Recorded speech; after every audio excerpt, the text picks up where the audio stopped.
COVID antiviral drugs. Currently, they're restricted to people who are over 65 or have a medical condition.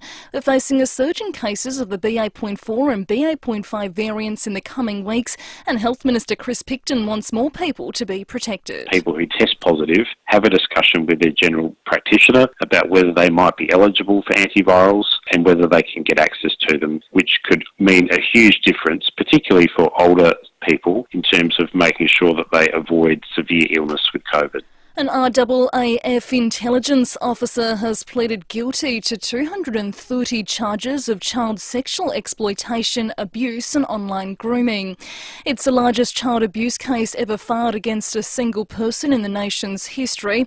Sergeant Jacob Donald Walsh used popular social media apps to groom dozens of teenagers around the world for sex and gathered illicit photos and videos. He's been remanded in custody till another hearing in September. A former relief teacher at Bickley Primary School in the Adelaide Hills has been charged with indecently assaulting a child. The school principal has written to parents advising them of the charges. The teacher will face court in September. They haven't worked in any education department school since November last year. Police in the US have detained a suspect after a mass shooting at an Independence Day parade in Chicago, which killed at least 6 people. The BBC's Naomi Iqbal reports. The gunman opened fire a few minutes after the Independence Day event began, with the sound of shots turning the celebrations into panic. Police believe the suspect used a high-powered rifle to fire at his victims from the rooftop of a nearby shop, where police later recovered a weapon. The Highland Park Police Chief Lou Jogman said his officers detained a man a few hours after the shooting. President Biden said he was shocked by the violence. Recently, major gun legislation was passed to address the issue, but it's not clear yet whether those laws would have made a difference here. Now tuning to 5AA Sport. Aussie Nick Kyrgios is confident he can manage a shoulder injury as he looks to continue his run at Wimbledon. He had a few issues with his arm during his 5-set win, which locked in a place in the quarterfinals, but he isn't too concerned. I've played so much tennis in the last month and a half, so I almost knew that it was time for my body to start feeling some niggles, but I think that's normal. At this time in the event, I don't think anyone is feeling 100%. In the AFL, the floating fixture will be wound back next year after fans expressed frustration after being drip-fed the information throughout the season. And the Socceroos and the Matildas will play games in Brisbane in September. It will be the final game on home soil for the men's team before they head to the World Cup in Qatar. Now checking 5AA traffic. In Port Adelaide, there's a smash on Commercial Road near Grand Junction Road. Athelston, Gorge Road is closed between Corkscrew Road and Bermuda Court for a burst water main. Find an alternate route if you can. In the Parklands, Rundle Road is closed between East Terrace and Decateville Terrace for the Illuminate Festival. And Brooklyn Park, some Stobie pole works on Henley Beach Road near Holbrooks Road. Australian avocados are great value right now. They're everywhere to celebrate their officially, unofficially sponsoring July. So hurry, get to your local shops and grab a few today. That's Adelaide's most accurate traffic on 5AA. Now the 5AA forecast. Forget the sea change or the tree change. Consider a vine change. Visit barossavillage.org. Mostly sunny this afternoon, partly cloudy tomorrow 14, Thursday a shower or 2 15 and Friday partly cloudy 15. Right now it's 16 degrees. Now let's hear what's happening on 9 News Tonight. The Reserve Bank announces another rate rise, another major hit to the hip pockets of millions of Australians, and fears the worst is yet to come. COVID concern, authorities on alert over our case numbers. What does it mean for restrictions? Plus the wild police chase stretching from the border to Adelaide and then the hills. I'm Brenton Raglis. See the full story on 9 News tonight at 6.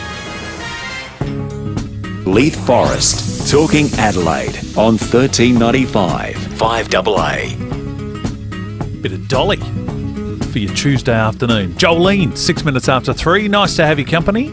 Harry Shearer, Simpsons fame. This is Spinal Tap coming up at 3:30. He'll be here for the Adelaide Guitar Festival, and we'll catch up with Bix or Tim Ginever sitting in for Rowie. What's on the sports show after 4 o'clock? Time now. Life is a highway. I wanna ride it all night long. If you're going my way, I wanna drive it all night long. A little bit of Tommy Cochran, none of that Rascal Flats rubbish. That means that Trent Nikolic is here from drive.com.au to talk all things motoring. Trent, good afternoon, welcome. Good afternoon, Leith. Good afternoon, everyone, and I'm with you, mate. I think Tommy Cochran's the way to go. I don't mind Rascal Flats, but his version of that song's better than theirs. Well, it's funny you play this song and the kids of today, they go, I love that Rascal Flats song from the Cars movie. And I'm like, what are you doing? The Great Man, 1991. Come on. Exactly. Mad World. It's a very good album. Hey, last week was superb. We had so many people calling and asking about cars and questions about cars. So go to 8223 0000 if you've got a question for Trent. Drive.com.au managing editor. I've got emails already for you, Trent, and I can see the calls lining up. Can I just ask a quick one? We're watching the news at the moment and we see all these people drive through floodwaters. And I think, as I said to you last week, I'm not very car savvy.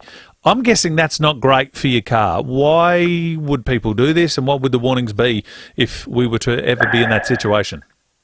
Yeah, so your supposition there, mate, is spot on. It's not good for the car, it's not good for the person, and it's not a smart decision to make.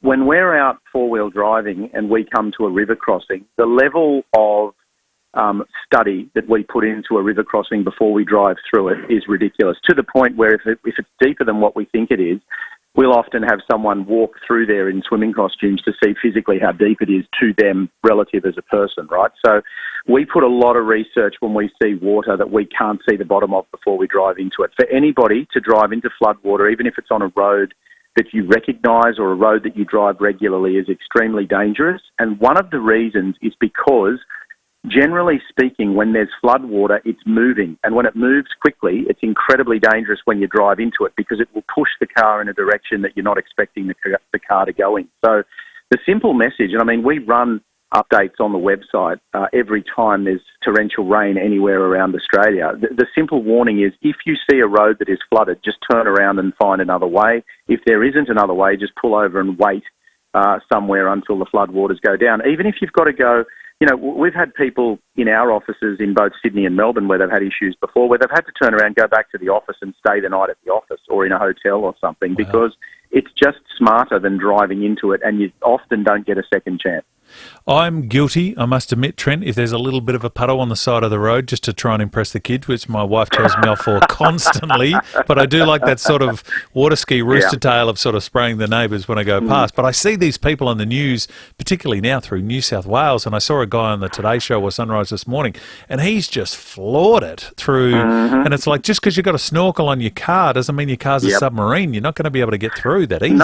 No, absolutely not. And just because you've got a snorkel doesn't mean that something else will go wrong and you won't stop in the middle of that crossing and then have to try to negotiate getting out of the car while the car's stranded in the middle of it. So there's a big difference between, you know, a 100 millimetre deep puddle or a little bit of water across the road that you drive through to have a bit of a laugh with, like you're saying, and proper floodwater, which can very easily get to 700-800 millimetres deep, which is getting up near a metre. And that's just very dangerous, especially bad enough for a four-wheel drive, but it's really bad for a regular car. They're just not designed to go through water. So, you know, the cars can be replaced, Leith. You know, who cares if the car gets damaged? We can replace that. But you can't replace somebody's life if they die doing something stupid. So we just recommend that you just don't go anywhere near it. Correct. My wife's listening to this going, amen, brother. So we're with you just trying to get me out of puddles like the man-child that I am.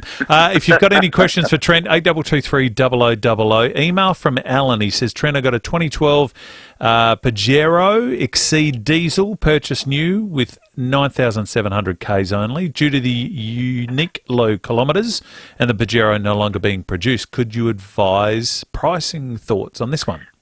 Yeah, what I'd do, Leith, I'd have a look at other variants that are for sale, because Pajero basically is finishing as we know it. So there won't be another Pajero on sale like the one that's currently available that is that example there. So what I would do is have a look at some of the others that are already on sale, because demand has already started to go up. And let's say, for argument's sake, the median price is like $30,000. I'd be adding at least 20 or 30% to that for a car like this with such low kilometres. So, you know, if there are cars there for 30 grand or 32, 33, you could easily ask 40, 42 for that car, because it's got such low kilometres that if you want to buy one, you're much better off buying one with that sort of kilometre on it than you are buying one with 150,000. Yeah, of course. He also goes on, and again, I'll apologise if I get any of these wrong, Trent. This is from Alan. He says, got two rare. One's a 550 limited production KJ Verada GTV model.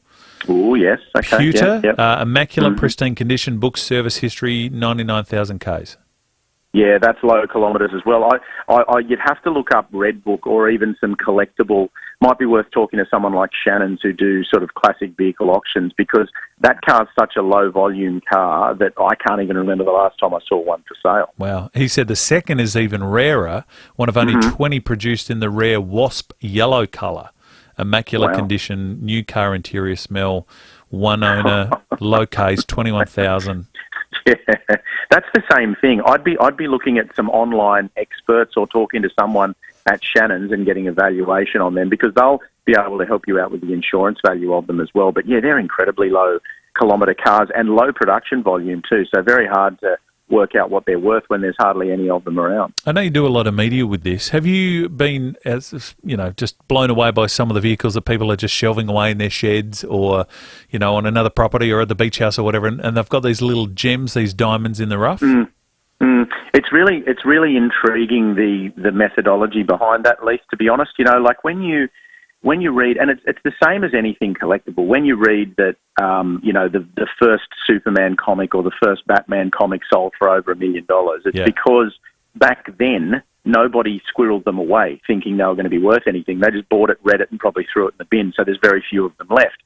Cars are very much like that. So in the 60s and 70s, a lot of the cars that are worth a lot of money now were just treated as a day-to-day conveyance in the 60s and 70s, and then either got damaged, a lot of them got written off in accidents because they were driven or whatever, hail damage, things like that, and then they ceased to exist. What's really blown me away, and you saw it when they announced the end of Falcon and Commodore production, was the fervour with which people were doing it with cars then. So there were countless people who were having their cars delivered with all the plastic wrap still on them, both inside and outside, all of the protective films still on them. They were having inventive ways of having them trailered around so they didn't have more than the 1 kilometre on them that they had driving around the production facility where they were built.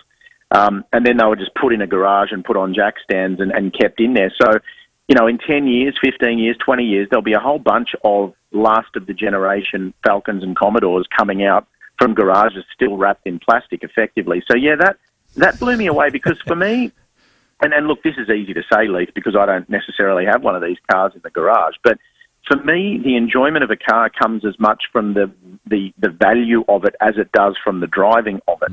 So for me, if I knew that, I'd gotten my hands on one of the last V8 Commodores, for argument's sake, I'd want to be driving it. I might not drive it 5 days a week in traffic, but I tell you what, I'd be driving it once a month, twice a month on a nice day, and then parking it away in the garage and being happy with the fact that I own one, that I can actually drive it. Yeah, unless you're rich enough, and like with the Superman Volume 1, you read one and you shelve one and just put it away. That's right. So that it's fine. But not too many people can do that with cars. Just leave one in the shed and enjoy one. Brian from Newport has a question for you, Trent, about a Range Rover. Fire away, Brian.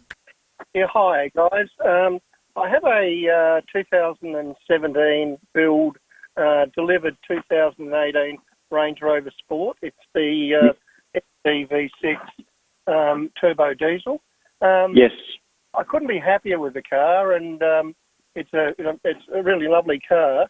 But I've just seen where Range Rover can have some problems as they get older, and also I've been so convinced about the car that I've convinced one of my friends about to buy one. So I just wonder if you've got a view on that. Yeah, look, I think I'm always cautious when I respond to questions like that, because certain cars have a reputation, right, or certain brands have a reputation. And the point that you make there is a lot to do with Range Rover's reputation. So you say Range Rover and people go, oh, gee, I wouldn't want to own one when it's 5, 7 or 10 years old. My experience with them is, and this is Range Rover and Land Rover product, whether it's a Discovery, Sport, Vogue, whatever it might be, my experience with them from testing them over the years and from knowing a lot of people who've owned them is not that anything categorically goes wrong or fails with them. So it's not like they just break down on the side of the road in overwhelming numbers compared to let's say, a Toyota Land Cruiser or a Nissan Patrol, right? Because we're talking about large four-wheel drive. Where the Range Rovers have a factor that you need to sort of build into your understanding of owning one is that the parts and repair for them is going to be more expensive. So if you've got one of these Range Rovers that's got adjustable air suspension and something goes wrong with it when it's 10 years old, it is going to be expensive to replace. Whereas if you've got a regular four-wheel drive that's just got springs and shock absorbers, those shock absorbers are going to cost probably a quarter, if not less, to replace than a full air suspension system will. If you've got big, heavy vehicles that go through brakes, if the brakes need serious work, that's going to be expensive as well. So I think that what we need to understand as we get to this point, because we've bought so many expensive European vehicles in the last decade in Australia, in 8, 9, 10 years' time, we're going to have a lot of 10 to 15-year-old European vehicles on the market that are going to need these sorts of repairs. And I think it's worth understanding that it's not that something's going to go catastrophically wrong with it, but it will cost you more to fix if something does go wrong with it. Yeah, for sure. Thank you, Brian. Appreciate the call. Trent Nikolic is our guest, managing editor of drive.com.au. If you've got a question about your car or just about motoring in general, 8223 0000. Tap into Trent's expertise. More after the break. Hi, I'm Victoria from The Family Cook. I'm passionate about cooking wholesome, fresh and delicious meals. We're the only meal delivery service based in South Australia using hand-selected premium ingredients such as free-range chicken, grass-fed beef, Australian fish and locally sourced vegetables and herbs. Our customers love it and I can guarantee you'll love it too. And we're proudly an NDIS provider. Jump on board thefamilycook.com.au. When you build a house, it's what's inside that matters. And that's why starting with steel is a smart choice to protect your most valuable investment. My mates at Weeks have always been the experts in steel frames. They've built thousands of homes for South Aussies, precision-engineered Superlock steel frames, providing you with more certainty and your home with more strength and durability. So make the smart choice when building a new home. Start with a steel frame and you'll enjoy more peace of mind for years to come. Discover different with Weeks Homes. So, Stage 3 of Avista Glenelg is now selling. It's a modern lifestyle community for the over 55s in the heart of Adelaide's premier beachside suburb, Glenelg. 14 brand new modern apartments are available in the final stage of Avista Glenelg, and all of the apartments have generous private balconies, outstanding views of the hills or the Glenelg beach, and this includes the first-class inclusive community centre, which is located on the 6th floor. You'll enjoy premium amenities and effortless living in a lively and a connected community. Best of all, you're located close to boutique retail shopping. There's convenient transport, convenient everyday amenities, and premium dining and entertainment venues. Now, the newest offering from Caritas Retirement Villages won't last long, and with limited apartments on offer, now is the time to downsize into the premier retirement village. Visit avistaglenelg.com.au. You can book a tour or call the Caritas Retirement Team on 1300 796 311. 1300 796 311. When it comes to FIVEaa comprehensive car insurance, choose FIVEaa's windscreen and glass cover option. And have your windscreen, glass or sunroof repaired or replaced excess-free on your first claim. Get your car glass covered and get back on the road sooner. That's FIVEaa value for you. Call us today on 13 50 50. T's and C's apply. FIVEaa is an authorised representative of the product issuer AAI Limited. Read the PDS and TMD. Call for copies. Hi, Bronte Manuel from Toop and Toop. If you see a late model Mercedes for sale in a small car yard, you'd be hoping you might be able to snare a bargain. If you see the same Mercedes for sale at a respected dealership specialising in luxury European vehicles, you're likely to value that car more highly. The same goes for real estate. Market perception is everything. Sure, most agencies will be able to sell your home in this market, but only a premium agency can deliver a premium result. Visit toop.com.au to find out more. Sometimes needing new tyres can catch us by surprise. That's why Tyre Power gives you the power of zip pay and zip money. You can get what you need now, get back on the road safely and pay for it later. Terms and conditions apply. So visit tyrepower.com.au or call 13 21 91.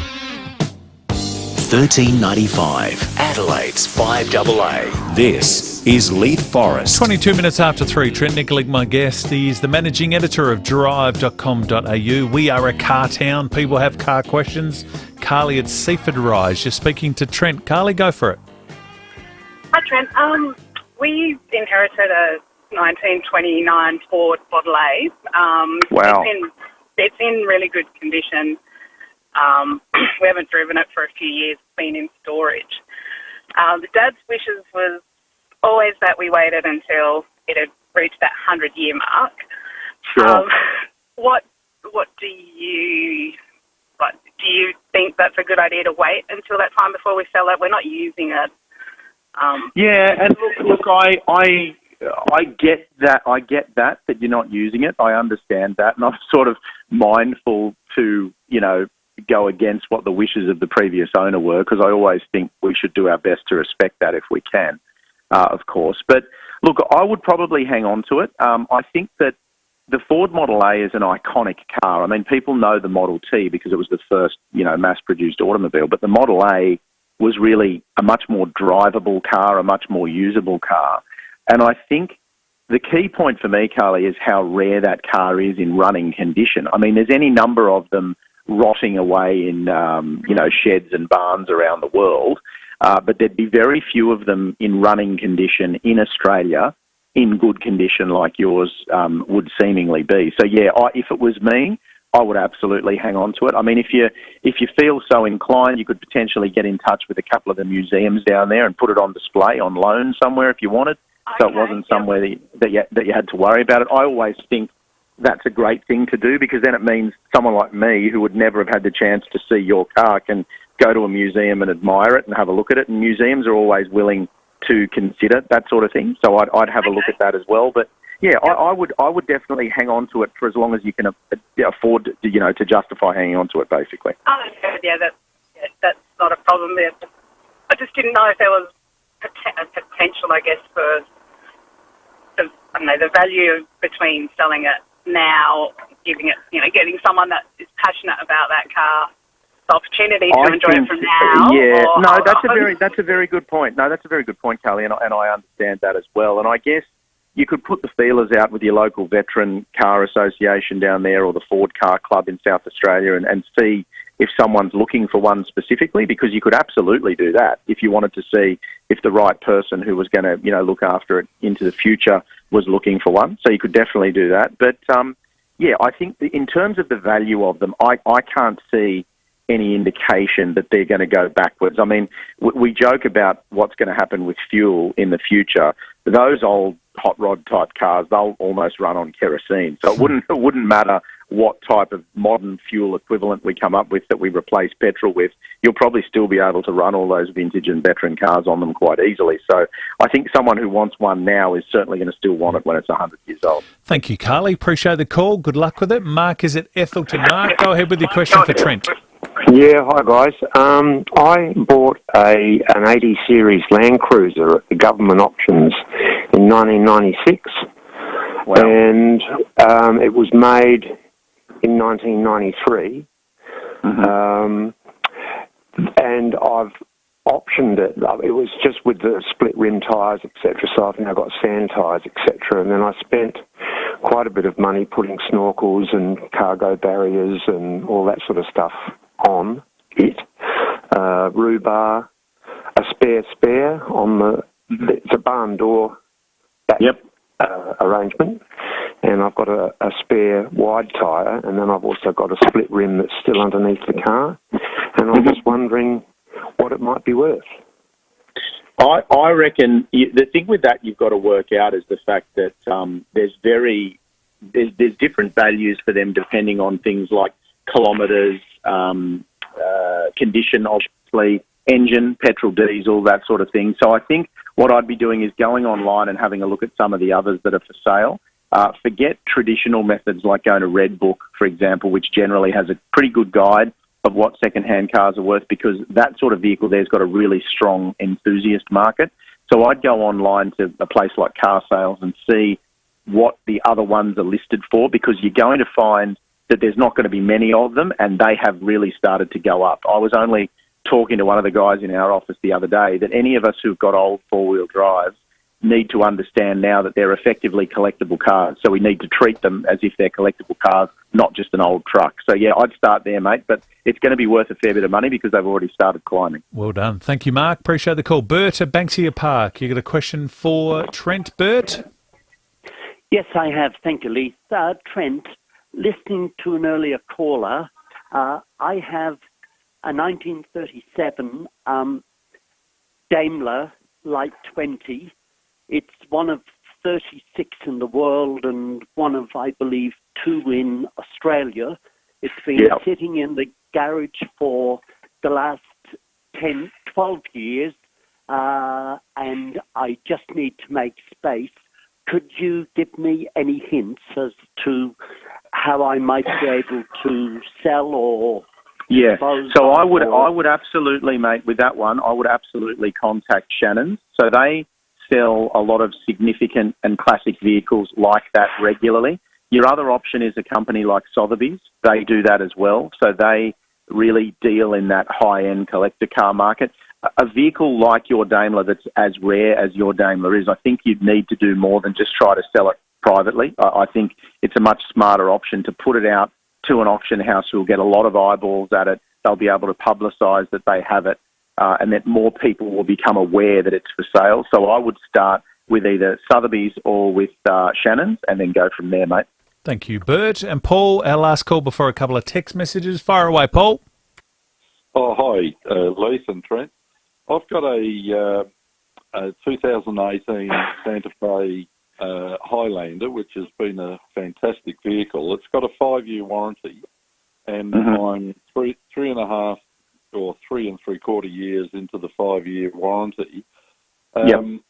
Seeing what, and I'm fully well aware of 6 to 12 month delays in getting new vehicles of a similar ilk.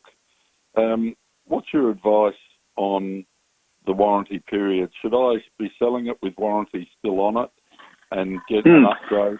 So generally, mate, with what I love about Hyundai and Kia is that you've got a 5 and 7 year warranty respectively. So in your case, you can own the car for 3.5 years and then sell it with 18 months still left on the warranty, which makes me as the buyer feel a lot more comfortable about the fact I'm buying the car because I know there's still warranty on it. So there's absolutely merit to that. I would still recommend that that is an option for you, but you'd want to circumvent the whole 6 to 12 month wait. So if you're looking at a medium SUV, for example, that you can get stock of, I know Hyundai recently had stock of Tucson with a diesel engine. I can't remember the spec level, but I know it had a diesel engine. They had stock. They had about 1,500 of them in dealers around Australia that you could just walk in and buy. But if you're trying to get a RAV4 hybrid, for example, you're going to be waiting 6 to 12 months. So what I would do is do the research on the car that you'd ideally like to buy and only sell yours if you know you're not going to have to wait much longer than 6 months. Yeah, okay. All right, Trent. Thanks for that advice. Thank you, Paul. No worries, mate, and good luck with it. Appreciate the call. Couple of text messages before we let you go. Always great to have you on, Trent. Thank you for your time. This one says, Trent, can you tell me 2014 BMW 640i, metallic white, cream leather, 49,000 kilometre 4-door. 2014 lovely BMW. car. Yep. Yeah, lovely car. I'd be looking at online at car sales as well for that one, Leith, because there won't be many of those for sale. So just see what they're going for and then base what you want for yours on the kilometres that you're looking at of the other one. Ian says, Trent, when will we be able to see the Subaru Outback Turbo model arrive in Australia? Yeah, we still don't have a date for that, Leith. Good question. Subaru fans are looking out. We still don't have a date. As soon as we know, it'll be on drive.com.au. Brent says he's just got back from the UK on holidays. Why don't they have 91 petrol, only 95? Yeah, good question. We've always had 91. I don't know whether it's just a price thing, Leith, whether we've wanted to provide a lower price option for people in Australia. But other markets around the world, like our version of 98 in Japan is 100. So it's different for different markets, but I suspect it may be a price thing. Okay. And on that, so I put petrol in the other day. I think the unleaded was 197. The unleaded with ethanol was 195. Should I be sticking with the slightly more expensive one? Where do you sit with that?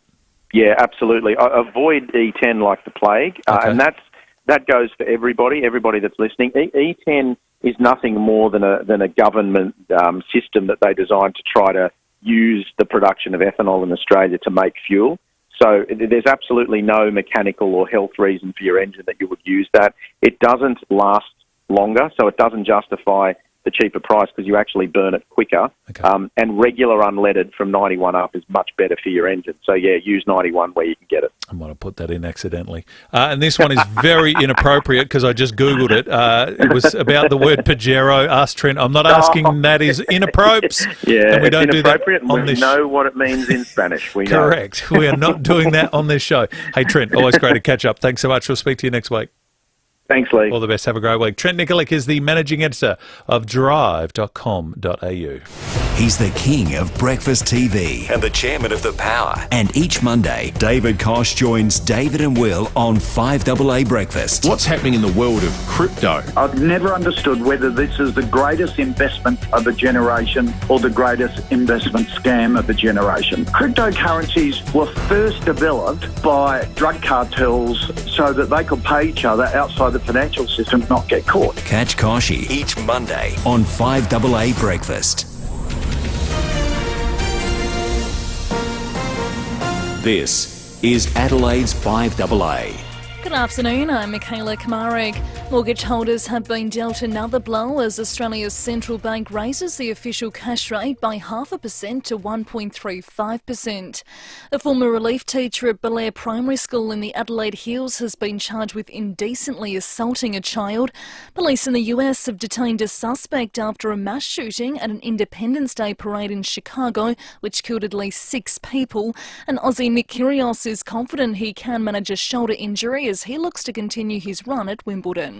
Mostly sunny this afternoon, currently at 16 degrees. More news at 4 o'clock and as it happens on 5AA. You possibly won't find Australia's largest range of rollers, spare parts and accessories for sliding doors and windows at your local hardware store.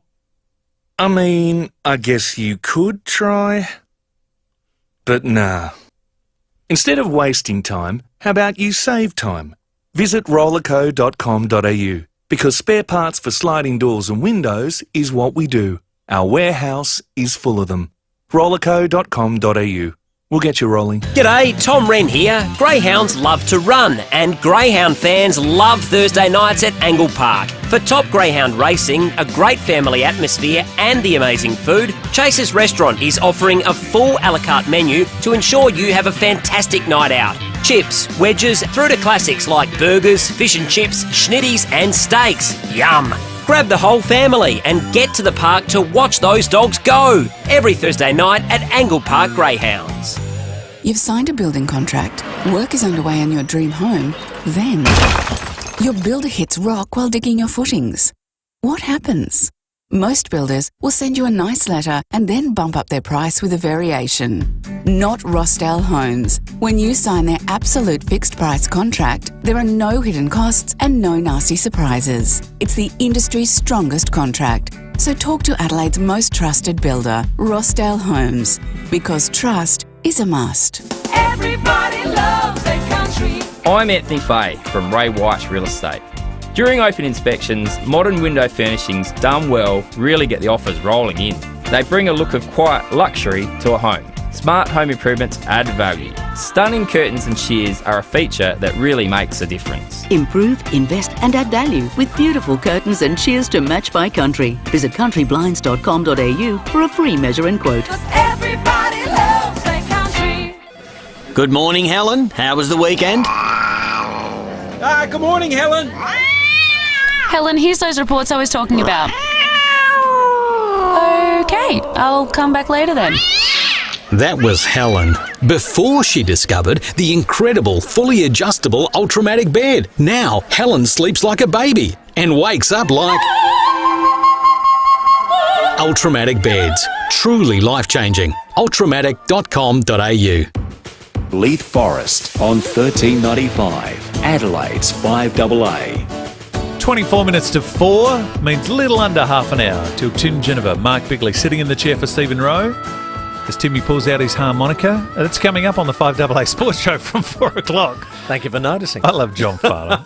That's a great song, isn't it? Chain Reaction. You'd love that. Look, yes, a lot of... Yep. When Farnsey came back there, of course, 86, was it, that he reduced the Whispering Jack album came out? It was his last ditch attempt. So massive. Glenn Wheatley said, we're chucking it all in. This doesn't work. We're all Finished. cooked. And it was massive. And it was massive. Massive. Yeah, 88, sort of the bicentennial year. Just so many took great off. songs. Nah, well so done. many great songs. Well hey, big night of sport on the way. There's plenty to talk about from a football front, but I guess a lot of the eyeballs are on the All England club. There's a bit going on at Wimbledon, and the Aussies are faring well. Oh, not too bad, yeah. So Tom Lanovich got through, which was excellent. Good result there. We weren't so lucky with young Dimonor. Yeah, it's a bummer. Look, he had 2 match points in a tie break in the third, and I thought, just finish it off, mate. Just finish it off. Go through with a 3-set win. That is an awesome performance. As soon as he lost that set, I just felt something turn, and he just couldn't finish it off, and the other guy got him, and now that guy gets to play Gurren, I think it is, gets to play Kyrgios in the next game. So Nick got through in a big 5-setter, and watching that game, I thought at one stage he kept holding the shoulder, and I thought, oh, hello, what's going on here? Yet then he walked straight back out and served at 220k an hour. 5 aces in a row at one stage. Are you team Nick or are you not team Nick? Look, I actually enjoy watching him. Yeah, me too. For me, I think he's a bit like McEnroe at the time. I remember how controversial John McEnroe was. I'll tell you, he was way out of what they wanted back then in the sort of early 80s. And you had Bjorn Borg, who was like the absolute picture-perfect example of sportsmanship. And then you had the exact opposite at the other end. And people took to one or the other. And it was a real, are you Borg or are you McEnroe type behaviour, and that sort of judged your personality. And a lot of people loved McEnroe, of course. I loved watching McEnroe play because I thought he was probably one of the best touch players I've ever seen, especially at the net. But for Nick, it's exactly that. It's like you see stuff that you just don't see. At the moment, everybody's used to sort of hard court tennis, clay court tennis, where it's just bash, bash, bash, bash, bash, bash, up and down. With him, you're always going to see something different, whether it's a shot through the legs when he shouldn't, an unarmed serve, a volley that you just weren't expecting. There's always something different. And I think that's what attracts to him. When he goes right off the rails and does something really silly, that probably disappoints me. But other than that, I think he's good for the game. Controversial statement of the day. I find most tennis and most golf boring. So if they bring in characters like this, you got my eyeballs. Now, the purist may not like it. I said there's a little bit of Happy Gilmore in it. Yeah. Where you remember, like everyone's going off and the lady says, our ratings are going through the roof. Oh, the haters hate him and they're watching because they want to see what he does. Correct. Those who like him will watch. I said the only disappointing thing is Nick hasn't got a novelty check just yet. And you've got to get a novelty check if you want to be Happy Gilmore. And just yelling at the ball and doing all of that kind of stuff. So big show coming up from 4 o'clock. Yeah, got good. Kevin Sheedy, of course, coming up. We got Graham Studley-Corns will come and give us his opinion on what he sees the world as. Always a good view. Always a good view. Wakes up and goes, what's the world thinking? I'm going to go this side. And just be a bit curious-like about it. But, and of course, always the regulars as well. And also, talking to young Jackson Mead, Darren Mead's lad, who took a really nice mark and kicked his first goal in AFL footy. It was terrific. It was really good. So we'll have a chat. Saw Big Charlie get around him, which was nice. Timmy, thank you for that. We'll tune into you and Bix at 4 o'clock. Cheery, bye. Very shortly, Harry Shearer, the man of many voices in The Simpsons. Hello, Smithers. You're quite good at turning me on. You probably should ignore that. I better call a reverend. Hello, Ned. Reverend, emergency. You see, Simpson kids. I had that baptism. Doodly doodly. Ned, have you thought about one of the other major religions? They're all pretty much the same. Tonight, the city weeps, as for the first time ever, a hockey arena becomes a scene of violence, following a concert by Spinal Tap. Buying, selling, leasing, renting. When it comes to real estate, the right advice can save you thousands. Every Wednesday afternoon from 2 o'clock, the expert team from Toop and Toop join us for Real Estate Radio. We'll get the right advice from Adelaide's most awarded real estate firm. And for some individual advice, you can call the Real Estate Lounge after the show from 2:30 to 3 p.m. So join me, Jade Robran, and the expert team from Toop and Toop every Wednesday afternoon from 2 on 1395 Adelaide's 5AA. Ageism takes away my rights. The right to make my own decisions, be safe, and be treated with dignity and respect. Sometimes people assume I can't do something because of my age. They exclude me, and I feel invisible and sad. Ageism can lead to mistreatment, neglect, and other forms of abuse. How do you treat the older people in your life? For more information, search SA Health Tackling Ageism, a message from the Government of South Australia. Hi, Rory Sloan here for You Install It Kitchens. Are you starting a DIY renovation and need cabinetry quick? Order with You Install It and get your cabinetry delivered in 15 working days. Manufactured locally here in SA, You Install It offers short lead times, so you can get started on your project sooner. Visit a showroom, Modbury, Churchill Centre, Norwood, Glandore and Lonsdale, or visit the You Install It website for online 3D design. You Install It Kitchens, the complete DIY kitchen solution. Lead times may vary. See showroom for details. Is that one there? No. Oh, found one. Maybe not. Small car hiding behind the big ones. Oh, are they leaving? No, they're getting their bags out the back. I'll just do one more lap. The worst part about shopping is you usually spend more time looking for a park than in the shops. Not at Newton Central. With access to over 500 car parks, you'll never have to do one more lap of the parking lot before you shop.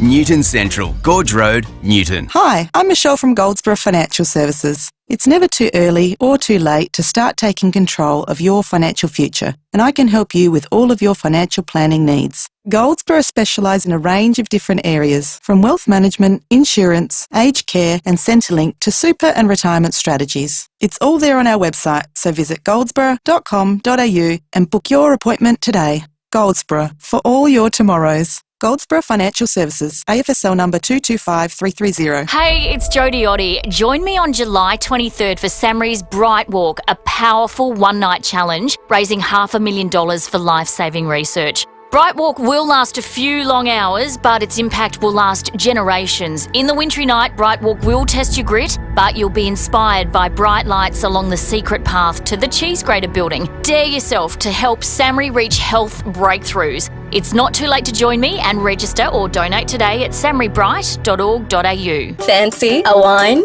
You'll find a huge hand-picked selection at your local independent SA family liquor store, FIVEaa. Or if you fancy a beer, you'll find the very best local, imported and craft beer at FIVEaa too. But if you fancy spirits, you'll find whiskies, gins and liquors for all tastes at FIVEaa. And you'll find friendly service and advice too. Whatever you fancy, you'll find it at FIVEaa, your local independent SA family liquor stores for over 45 years. Leith Forest, talking Adelaide on 1395 5AA. So Harry Shearer is a legend in the entertainment industry. He's a musician, he's an actor, he's a radio host, comedian, writer, voice actor, director, producer and so much more. And as the Spinal Tap bass player Derek Smalls, he'll be in Adelaide as part of the Guitar Festival performing with UMI, and I spoke to Harry this morning. Thank you, Lee. Nice to be with you. It's the perfect storm, isn't it? It's the Guitar Festival, it's your good self, Tim Rogers and the boys, they're super fans of the film. What more could you ask for? Yeah, and it's, when I found out that they had done a tour completely comprised of Spinal Tap music, I was really amazed. Gobsmacked, I should say. It's funny because Slava was quoted yesterday saying that he's still pinching himself that you're coming. How did this come about? Because I know they're fans of yours. I'm led to believe you're a fan of Australian music. How did this perfect pairing come together? Well, about 3 years ago, my wife, Judith Owen, who's a fabulous singer-songwriter, and I were at the Adelaide Cabaret Festival doing a show together. And I guess somebody in Adelaide remembered us and remembered me and got in touch with a friend of ours who's sort of our networker for Australian stuff and said, would you like to do this? And to be honest with you, I'd been enduring, 2 years of doing nothing thanks to COVID and thought, yeah, I'd like to do that. Absolutely. So that's how it happened. So is this your first trip away post-COVID? We're not post-COVID, mate. Sorry. That's the bad news. The only traveling I've done has been between New Orleans, where I live, and Los Angeles, where I have some responsibilities. So, it'll be. I'm looking forward to Adelaide. I would like to be actually narcotized in some way for the flight. I'm sure they could be possible. We are so delighted to have you. Have you done similar shows like this around the world where you've joined in with another group, or is this a first for the Guitar Festival? No, it's a first for me. Derek Smalls did a small but huge tour with two symphony orchestras, and had guest musicians joining him like Steve Lukather and Steve Vai and Dweezil Zappa. But to join with another band in its entirety, that's absolutely new for me. That's great. So you'll be performing with UMI. The date is July the 23rd at the beautiful refurbed Her Majesty's. I also know you're going to do a Q&A. The film will screen at the Mercury the day before on the 22nd of July. You can get all the details, tickets at adelaideguitarfestival.com.au. Harry, such an iconic film, 1984. So I'm showing my age. I was 8 at the time, so I've always known that it existed, but I'm interested in, when did it become the cult classic that it is? Was it a commercial success? I know that obviously VHS, and once you could sort of rent it, it became huge. But when did this film shoot into the stratosphere for you? I think you put your finger on it, not to be too nosy about it. It was VHS. We opened in theaters, and I learned a little something about the movie business, which is we were being put out by a small studio, which soon after went under, and they couldn't keep us in the theaters. The theaters were doing good business with us, but in the movie business, the big studios can come around and go, "We'd like your theater now for our new picture, or you don't get our Christmas thing." And so that's how we had opened in March, but somebody came around and said, "We want your theaters, and if we don't get them, you don't get our Christmas show." So we were kicked out of theaters in about 6 weeks, and I think we were the first non-porn movie to make money in VHS. We broke the barrier. Wow. That was really what happened. People started discovering. It was never advertised. I don't think there was $1 spent on advertising that movie, except for, I think, the opening Sunday they bought an ad in newspapers. But aside from that, it's all been word of mouth, and it's spread, sort of like slow burning wildfire. Yeah, well, it's so omnipresent too. Like, it's always part of pop culture. It's now been deemed culturally, historically, and aesthetically significant by the Library of Congress. It's in the National Film Registry. How, as filmmakers and as actors and performers, when you look at that honour and recognition, what do you think? Makes me sorry I canceled my Library of Congress card. No, I mean, it's amazing. It's amazing what can happen when supposedly creative people are left alone to do what they think is funny, and without outside interference. We had, no studio telling us, well, surveys tell you it has to be done this way, and it has to have this much of this, and we were left to our own devices, and our own devices proved to be, I guess, in that case, pretty good. It's a good ad for leaving creative people alone. Yeah. And it's such a great film, not just the acting, but the music part of it too. I know you would have been asked, because it's such a cult hit, that you would have been asked over and over and over to do a sequel, and I guess you've sort of waited for that. I was reading that Rob Reiner said that you're going to do a sequel and that it's due March 19, 2024. Is that just a matter of waiting for the perfect script to come along that everyone agreed with and doing the film justice? Well, we're just in the early stages of that, so I'll answer that question when we're farther along. But that must be nice. People are longing for it. They want to see more Spinal Tap. Yeah, I guess. I've not always been of the give the people what they want school, but we'll see. Okay, leave them wanting more. Can you believe it's 40 years? I mean, what are we now? 38 years, but does it feel like 4 decades have passed? You've squeezed so much into that time, but that's amazing. It doesn't really. I mean, I can recall moments of when we were making that film, shooting it, and it doesn't seem like yesterday, but it seems like maybe a week ago. It's remarkable, and we were sort of leading with just hunches. I mean, we started writing a script, and then about 3 days in, we realized that's not the way this is going to work. It's going to work by improvisation, because it's got to look like a real documentary. Yep. And so we went off and did a 20-minute demo film to try to prove that was the way to do it. it was not that we were doing it to do an improv film. We were doing it to make it look like a real documentary. And I had never done improv before. I'd always worked in scripted media. But, you know, it was the way the film had to be made to look like it was really happening. So you've done so much in your career that the short time we have today, we're not able to do you justice. Can I just talk about The Simpsons for a second, though? Because, as I say, Spinal Tap is omnipresent. It's always been a part of our lives. So people of my generation, I mean, The Simpsons is exactly the same. To be in not one iconic piece of art, if you like, but two, I mean, that's truly remarkable, isn't it, for a performer? I guess so. It's amazing, and it's pure luck. The reason I'm on The Simpsons is because I've been doing a radio show in the States for nearly 40 years. Wow. And Matt Groening and I met on a street corner in Hollywood. It's not what you think, ladies and gentlemen. It was a newsstand there. Yep. And ask your dad what a newsstand was. And and he just said he was a fan of my radio show, and I told him I was a fan. He was writing a newspaper column at the time. And because of that, he knew that I did a bunch of different kinds of voices. And 2 years later, they called me to do The Simpsons. Yeah, you know, The Simpsons started out on this thing called the Fox Network, which in the States, at the time, you could have won a bet that it would not last a couple of years. It was on these stations at the top of the TV dial where nothing else existed before except, you know, a couple of preachers. And you would have won money betting that the Fox Network would not have lasted, let alone one of the shows on it for this long. Well, that's amazing. So 33 seasons. So you started in 89. I know the history with the Tracy Ullman show, which was 87. So were you part of that? No.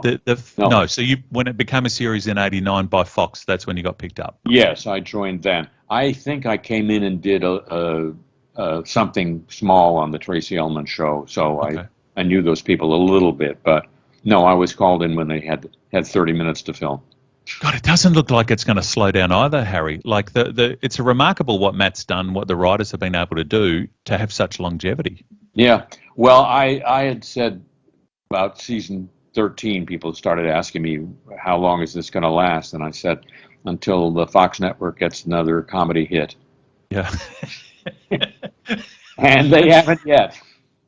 Wow. So can I ask, one super fan question. You do all of the voices, as we know, 28 voices in The Simpsons, Mr. Burns and Waylon Smithers, Principal Skinner, Ned Flanders, Reverend Lovejoy, Kent Brockman, etc. Can I just ask, it's the curious, when you do a scene that is just you, Mr. Burns talking to Smithers, for example, are you jumping in and out of character, or are you recording one, then putting it together later? I do it back and forth to make it like a scene. One can do it, and B, it's more like acting because I've heard the previous line out of my mouth, and so I'm reacting as if I've heard it from another character. So it's more like acting. I suppose you want an example of it, and there it is. Well, I wasn't going to ask. I wasn't sure if Disney allowed now that things have changed, but thank you for doing that. You know what? Walt can come and get us. Correct. Exactly right. No, but it's just fascinating to think you're bouncing around in a studio as opposed to laying down the tracks for one voice and then they put them together. So, that must be just something to see. The thing I love about your career too, as I mentioned, with decades of exceptional work, you've got fans of all ages. So the fact that you're coming to Adelaide, people who loved you from SNL, people who love Tap, people who love The Simpsons. I'm a Handsome Dan fan from Wayne's World too. Like you've got, because the radio station that I work on, that's every announcer. Like it's just, it's just. I had that exact experience that I was doing an interview for something on a San Francisco station. And it was, I used to remember the guy's name. Time has been merciful to him. Okay. But, it was exactly that. So I didn't exaggerate much. I want to say one thing apropos of your question. It is interesting to me that because of I appear in different guises doing different things, somebody comes up to me, a fan, I can never predict what it is they're going to be a fan of. So I know people who are on TV series doing the same thing for 8 years, and they just get really tired of fans coming up to them because they know they're going to throw their catchphrase at them. And I like the fact that I can be surprised by fans at this point in my career. Yeah.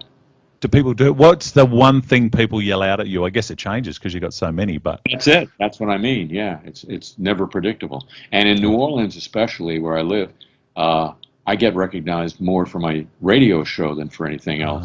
Yep. And it's like, I'm on radio. You don't even know what I look like, but Yeah. they do. Well, as I said, it is an incredible career. It is such a thrill to be able to speak to you. I've been such a fan for such a long time. Welcome back to Adelaide. We know we had you for the cabaret. It's great to see you back here again. Thank you for putting the Guitar Festival on your agenda, for being the first sort of overseas trip away for you. So the dates again, you're performing July the 23rd at Her Majesty's. The day before, you and Tim Rogers will be doing a Q&A after a screening of the film at the Mercury Cinema. So AdelaideGuitarFestival.com.au is the place to go for all of the tickets, all of the information. Harry, it's been truly an honour. Thank you so much for joining me this afternoon. Lee, thank you. Been a pleasure. What was it Auntie Pam would say? When I arrive at the pearly gates, I want to pull up with nothing left in the tank and also sideways. Aunt Pam was a character. You could hear her laugh from miles away. I'll never forget